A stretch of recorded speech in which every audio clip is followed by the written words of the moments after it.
સિંહોમાં જે રહસ્યમય બીમારી ફેલાણી છે, જે વાયરસ ફેલાણો છે, તેના કારણે એમનો જે મૃત્યુનો આંકડો છે, એ આંકડો અત્યારે વધી ગયો છે અને 8ને પાર થઈ ગયો છે. એટલી બધી સંખ્યામાં સિંહો અને સિંહ બાળના મૃત્યુ થઈ ગયા છે.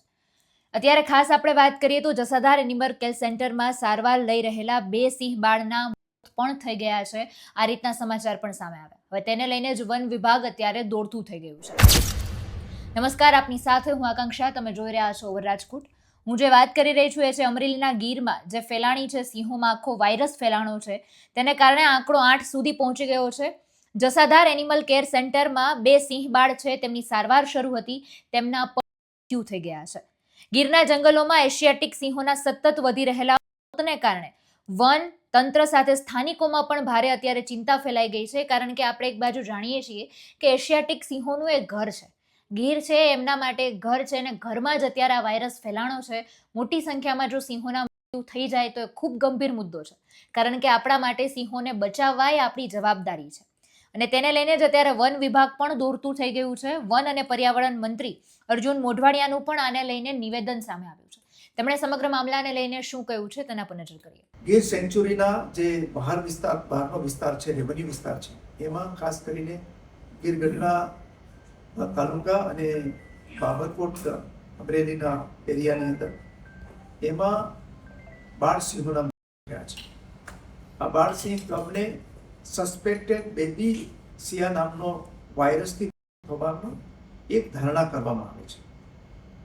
આ ઘટના બન્યા પછી તુરંત જ વન વિભાગના અધિકારીઓ છે ત્યાં પહોંચી ગયા હતા.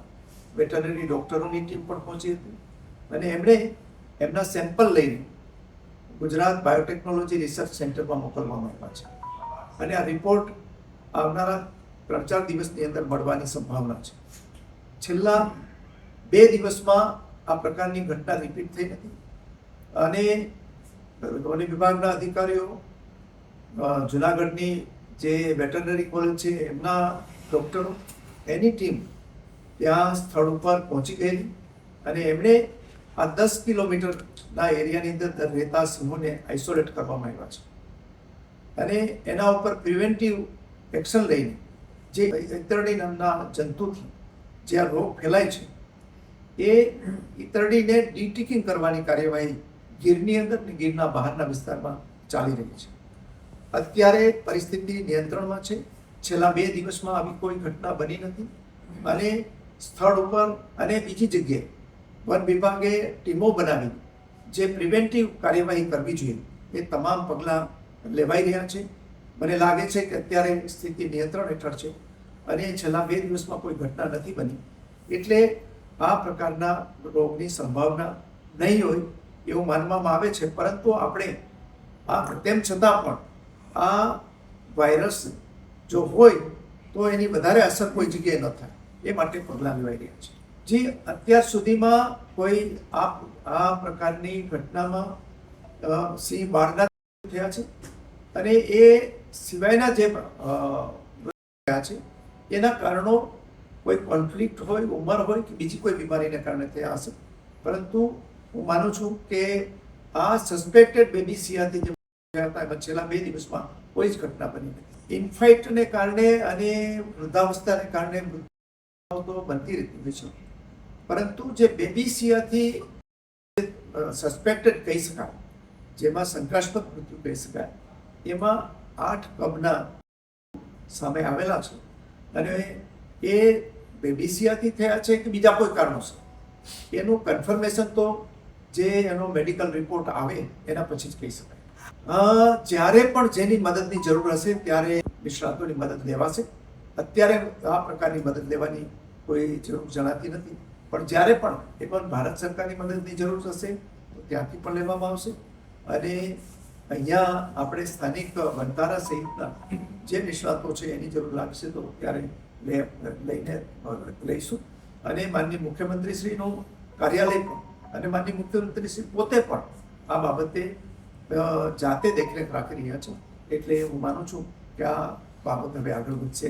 પ્રધાનમંત્રી શ્રીનું કાર્યાલય છે એ નજર રાખી રહ્યું છે અને સતત અમને માર્ગદર્શન આપી રહ્યું છે.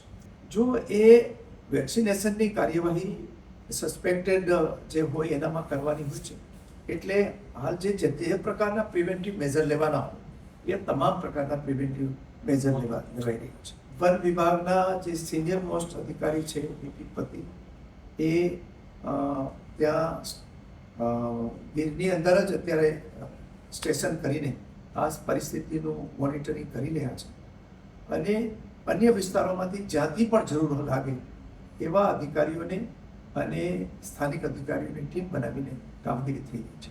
અત્યારે જે ખાસ વાયરસ ફેલાણો છે તે ઈતરડીના કારણે ફેલાય છે. આપણે જાણીએ છીએ કે ઈતરડી જે પશુઓ ઉપર બેસતી એક જીવાત છે તેના કારણે વધારે આ વાયરસ ફેલાવી રહ્યો છે અને ચેપગ્રસ્ત સિંહોની ઓળખ કરવાની પણ અત્યારે પ્રક્રિયા શરૂ છે. તેમના બ્લડના સેમ્પલ લેવામાં આવી રહ્યા છે. મોટા સિંહોના જૂથ છે તેમને ઓબ્ઝર્વેશન હેઠળ રાખવામાં આવી રહ્યા છે.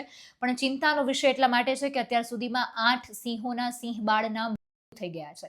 જે 2 સિંહ બાળના સારવાર શરૂ હતી તેમના પણ સમાચાર સામે આવતા ચિંતા, દુઃખ, બધી જ લાગણીઓ અત્યારે દરેક લોકોને, સ્થાનિક, વન વિભાગ, દરેક લોકો માટે આ એક ચિંતાનો વિષય બની ગયો છે, દુઃખનો વિષય બની ગયો છે. આ દિશામાં એ વાયરસ જલ્દીથી જલ્દી દૂર થાય અને આપણે આપણા સિંહોનું જલ્દીથી રક્ષણ કરી શકીએ.